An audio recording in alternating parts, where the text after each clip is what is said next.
Infertility किसे कहते हैं? एक ऐसी समस्या जिसमें कोई भी दंपति जब 1 वर्ष तक बिना किसी प्रोटेक्शन के साथ में रहता है और फिर भी कंसीव नहीं कर पाता है तो उसे इनफर्टिलिटी के दायरे में रखते हैं। क्या आयुर्वेद से इनफर्टिलिटी का इलाज संभव है? बिल्कुल, आयुर्वेद के माध्यम से इनफर्टिलिटी का इलाज पूर्ण तरह से संभव है।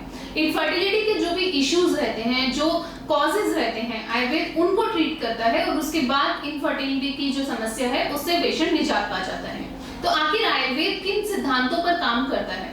किसी भी पेशेंट को अगर कंसीव करना है तो उसका जो यूट्रस है यानी प्रजनन तंत्र है, वहां पर ऋतु, क्षेत्र, बीज और अंगू यानी कि उसका जो मेंस्ट्रुअल साइकिल है उसका अच्छा होना इंपॉर्टेंट है। उसके अंदर का ब्लड फ्लो अच्छा होना चाहिए, उसका ओवम या मेल में जो स्पर्म है उसकी क्वालिटी अच्छी होनी चाहिए, उसकी क्वांटिटी ठीक होनी चाहिए और आसपास का ब्लड फ्लो अच्छा होना चाहिए। अगर ऐसी सभी चीजें अपने अपने स्थान पर सम अवस्था में है तो कंसीव करने में समस्या नहीं होती है। आयुर्वेद इसी को समावस्था में लाता है और उसके बाद पेशेंट को कंसीव करने में मदद करता है। इनफर्टिलिटी के सबसे लेटेस्ट इश्यूज क्या हैं और क्या आयुर्वेद से वो ठीक होते हैं? सबसे बड़ा इशू जो आज के समय में इनफर्टिलिटी में देखने को मिलता है वो है ट्यूबल ब्लॉकेज। ट्यूबल ब्लॉकेज की समस्या इसलिए बढ़ गई है क्योंकि पहले फीमेल्स घर पर रहती थी तो वेजाइनली इन्फेक्शंस ज्यादा यूट्रस में ट्रैवल नहीं करते थे।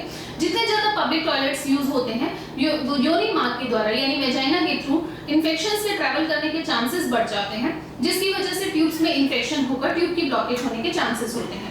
दूसरा ट्यूबरक्लोसिस। आज के समय में हमारी जो इम्यूनिटी है वो बहुत ही ज्यादा सप्रेस हो गई है, जिसकी वजह से जेनाइटल ट्यूबरक्लोसिस के चांसेस बहुत बढ़ जाते हैं और उससे ना केवल ट्यूब फैक्टर बल्कि यूट्रस भी काफी हद तक डैमेज होता है और वो इनफर्टिलिटी क्रिएट करता है।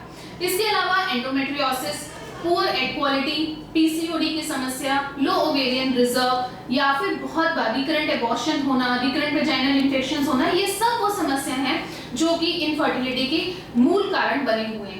आयुर्वेद इन सभी समस्याओं को ठीक करने में सक्षम है और इन्हीं को ठीक कर दोषास के अकॉर्डिंग इनका एक समन्वय बनाकर इनको ठीक करके इनफर्टिलिटी का ट्रीटमेंट आशा आयुर्वेदा पिछले 12 साल से कर रहा है और पेशेंट्स को सक्सेसफुल रिजल्ट्स भी दे पा रहा है। तो इनफर्टिलिटी की समस्या से अगर आप परेशान हैं तो आप आयुर्वेद को अपनाएं और आयुर्वेद के माध्यम से निसंतानता से निजात पाएं। धन्यवाद।